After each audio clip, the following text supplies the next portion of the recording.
This is my first conference, first meeting. I'm glad to be here. Thank you. I learned about you about a year and a half ago. Started listening to Money and the Law of Attraction. Been listening to it over and over and over again. Get something new every time. The first time I saw you, I felt that we had met before. When I was in here this morning, you came out in the crowd. You turned around and looked at me as Esther and said, "Have we met before?" And it was pretty powerful. I know I'm where I'm supposed to be. And I've felt that since I started listening to Abraham.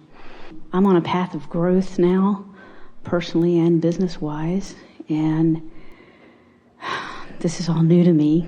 I've been mostly left brain, everything left brain, and trying to be more creative. What's left brain mean? Logical, more logical, less creative.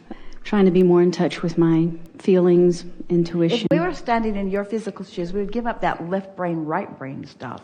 Okay. And just think in terms of aligned or not aligned, or wobbling or not wobbling, or feeling good or not feeling good. Because your brain focuses.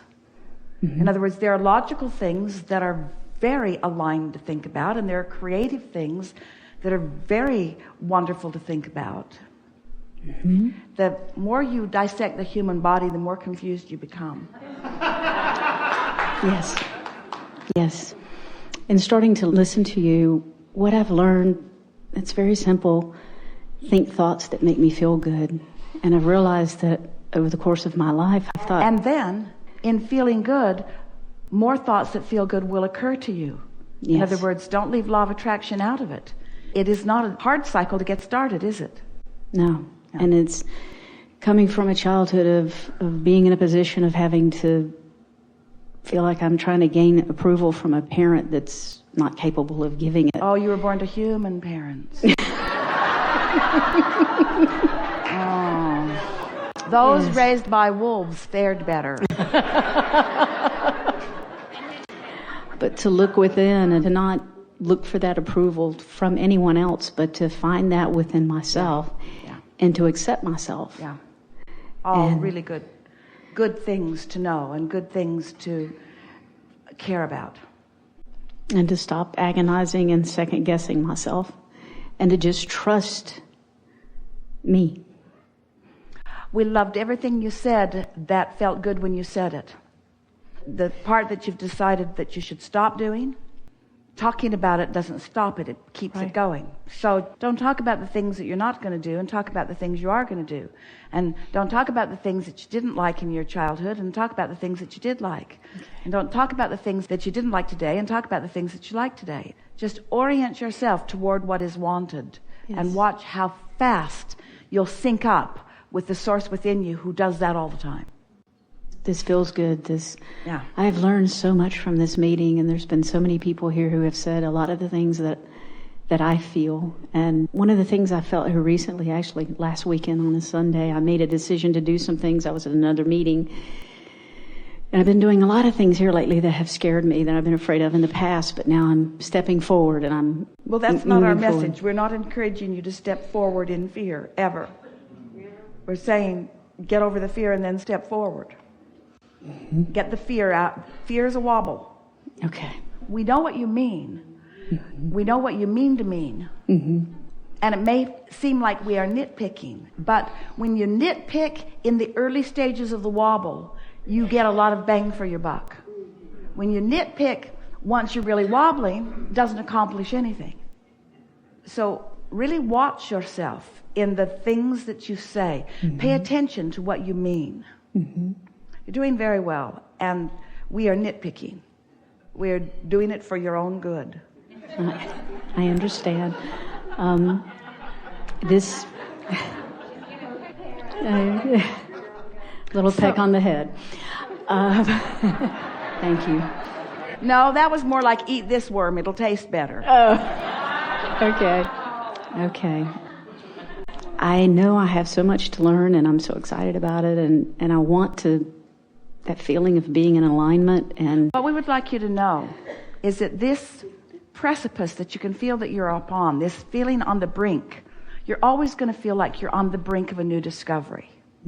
So just settle into that, because in some ways there's almost an apology for what I haven't known before in your exhilaration about what you are knowing now.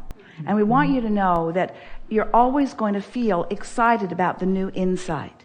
Esther will say, now I've got it. And then the next seminar, now I've got it. And then the next, now I've really got it. Yes. And you've got it. You do. You've got it.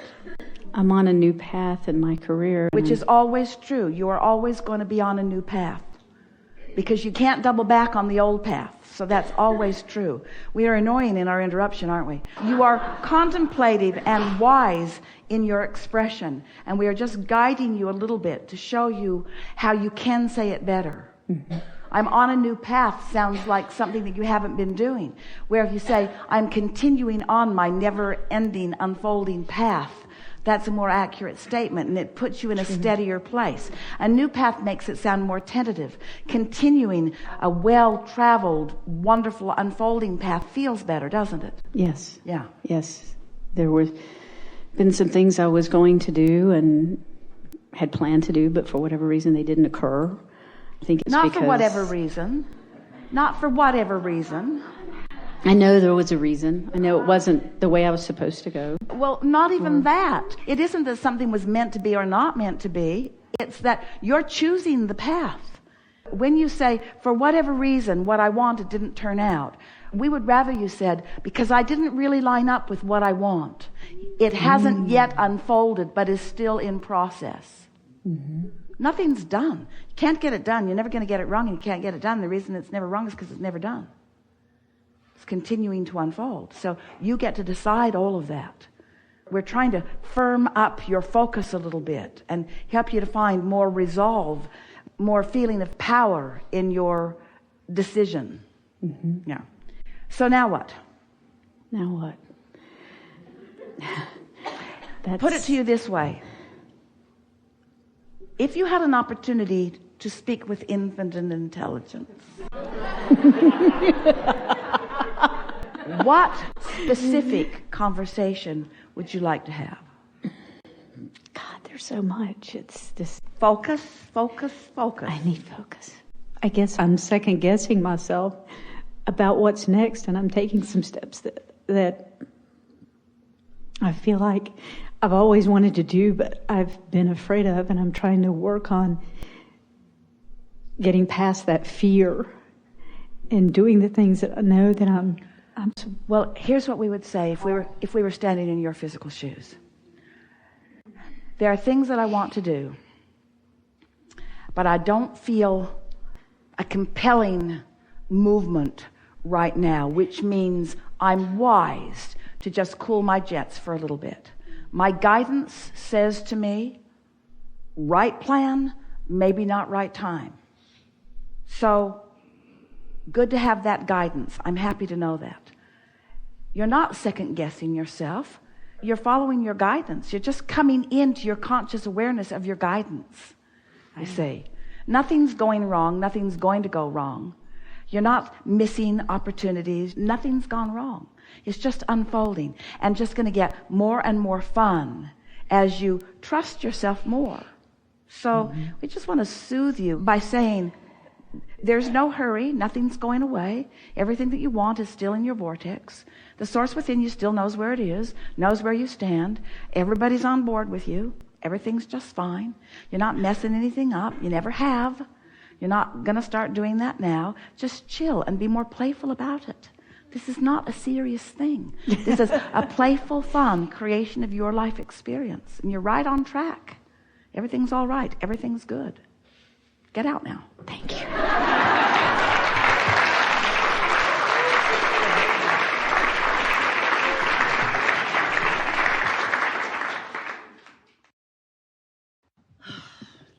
There have been so many things I've wanted to ask, and it all comes down to, and especially on the heels of this last woman, I feel like I don't know what I want.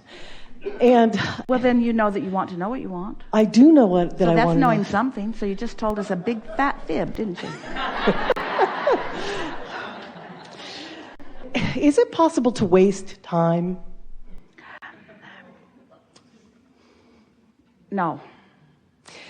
Because in not figuring out precisely what you want, you are still collecting data that is making it more likely when you do find vibrational alignment in the direction of what you want, that you will find it faster. In other words, it goes like this.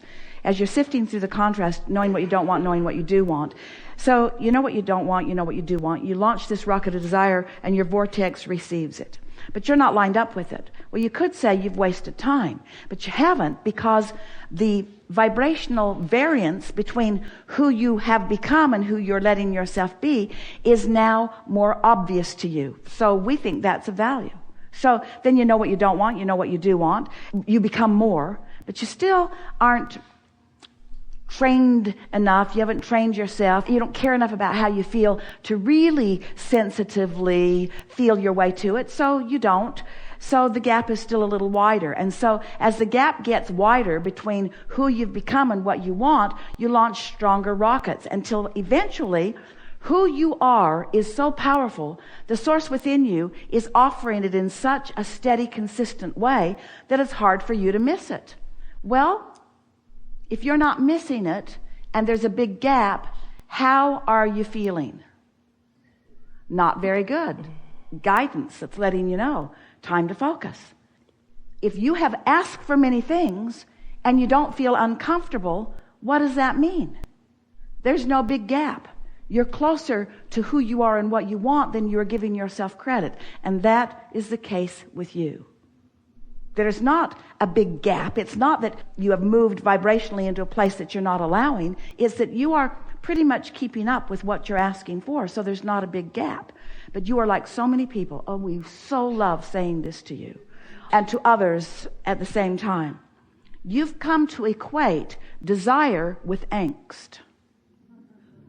We said to a woman one day, tell us what you want. And she couldn't think of anything. So we started suggesting some things that she might want. She says, oh, I don't want that. I've already got that. Oh, I don't want that. I've already got that. And we said, oh, we see. You think that desire feels like yearning. And it doesn't. Desire is sweet. Desire feels like eagerness. It feels like interest. So do you find yourself interested in things? Oh, yeah. I mean, yes. I do, and then what happens is I just go, like, I have wanted to act since I was so big, and I thought, okay, maybe I should just finally, I've taken some classes in commercial acting, but then when it's time to get the headshots, I'm like, I'm not motivated. And it's not that there's a fear there, it's just like it's dead.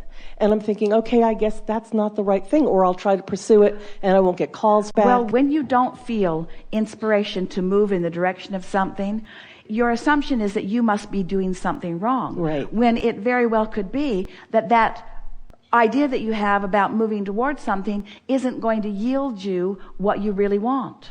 Do you like wild goose chases? Do you like spending your money on things that aren't going to pan out? Do you like bad timing? No.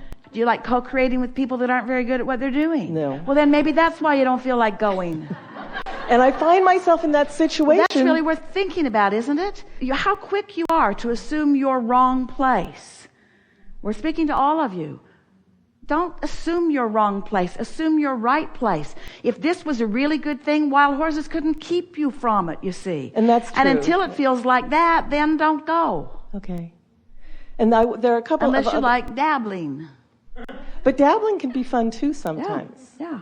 Dabble away. So, and one of the things I love to dabble in and have been since I was 13 is this whole spiritual thing. I heard a story. You're dabbling at spiritual things? Yes. We've given you everything that we've got from the boundaries of the boundaryless universe, and you're dabbling? A little Playing bit. With you. We don't dabble. And we don't dabble. Yeah. We give everything we've got, which is all we are. Yeah. So I have a question. It's much more satisfying than dabbling. Much more satisfying.